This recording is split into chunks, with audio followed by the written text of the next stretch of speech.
Americans at work, performing a service on which every man, woman, and child, important people in the lives of well-groomed and attractive women. For appearance sake, these workers are a necessary part of our lives. For more than 6,000 years, the art of cutting hair has been practiced as a craft. In ancient Egypt, barbers trimmed the square-cut beards of the pharaohs. Today, they care for the square cuts on top of the head. The modern mirrored barbershop of today is quite different from the tonsorial parlor of 50 years ago. But the barber's work remains the same. A never-changing part of his job is reassuring youngsters who, while they may not object violently, are still a bit hesitant about a haircut.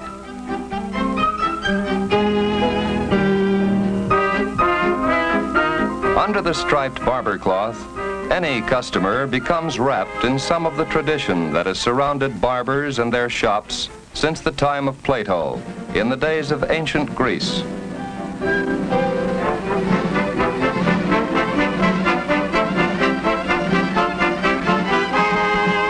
The first barbering clubs were formed where men would meet to discuss the topics of the day while having their hair trimmed and beards curled. Today's barber is still an advisor or patient listener to affairs in the lives of his customers.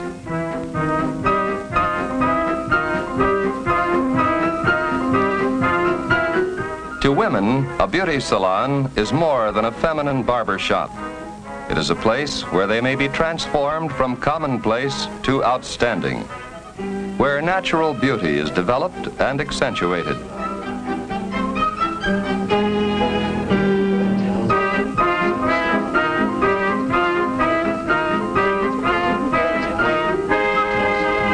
Often, a woman's attractiveness begins in the hands of a hairstylist, an artist who can instantly create an individualistic coiffure and communicate the exact details to an assistant.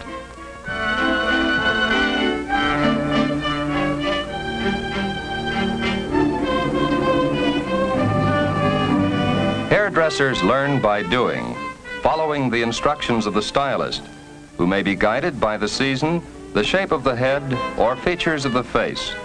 An entirely different treatment may be dictated to satisfy the mood of his customer. From courts of royalty, the beautician has become an important part of everyday American life. Just as a beautician learns the craft on the job, a barber begins as an apprentice in an established shop. In times past, a young man learned how and went to work. Now, in all but a few states, he must be schooled and examined before he can be licensed as an apprentice and then as a journeyman barber. Eventually, he may open his own shop where he might begin training licensed apprentices himself. The transformation that can take place in a young girl's appearance simply by changing the style of her hair is deftly accomplished in the hands of an experienced beautician. That little girl look can be replaced by sophistication with quick strokes of scissors and comb.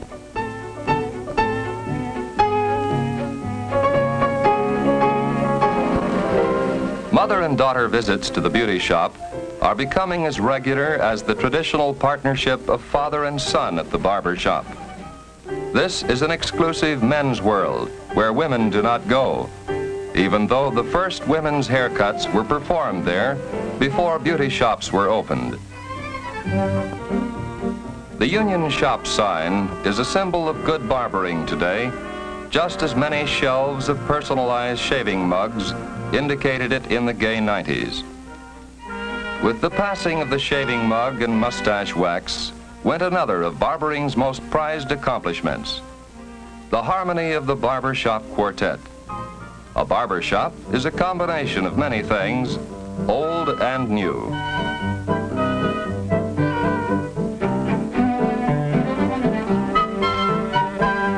At one time, a man visited a barber shop as much to relax as to have his hair attended. Now, modern women go to the beauty shop with the same objective. Special facial treatments bring to milady's countenance a look of health and youth. A manicurist shapes and polishes her nails to accentuate the length and gracefulness of long, tapering fingers.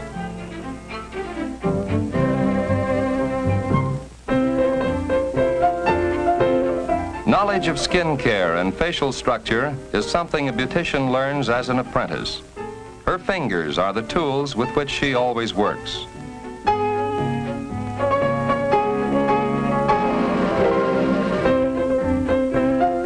The direction in which they move, the rhythm of the massage, perform another kind of beauty magic.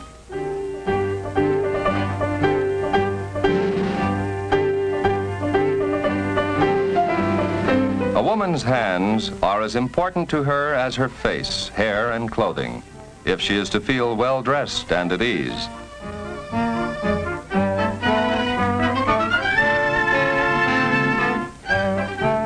Men are no more without vanity than women. As members of a civilized society, we are concerned with our appearance before others.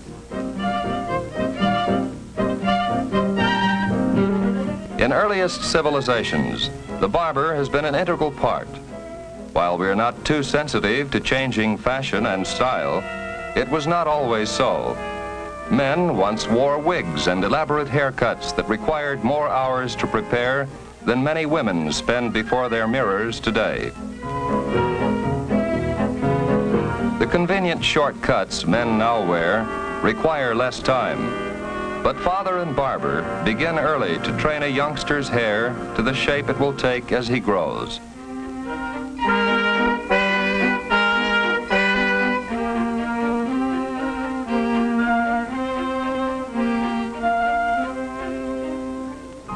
Because women can wear their hair very long or short, or anywhere in between, they may present an endless variety of styles for their admirers.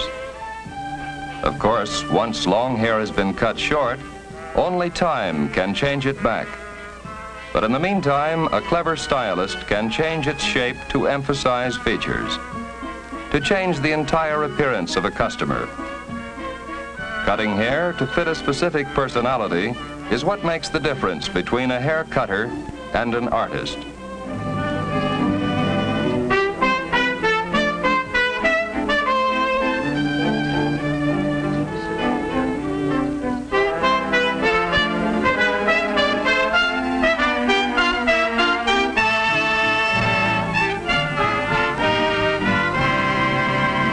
It is amazing how happy a boy can look after a haircut, especially as soon as he steps down from the barber chair. To most of us, when we are young, haircuts seem pretty useless, since the hair will always just grow back again. For some of us, anyway. But when you're on your way to meet your best girl, it's worth all the trouble.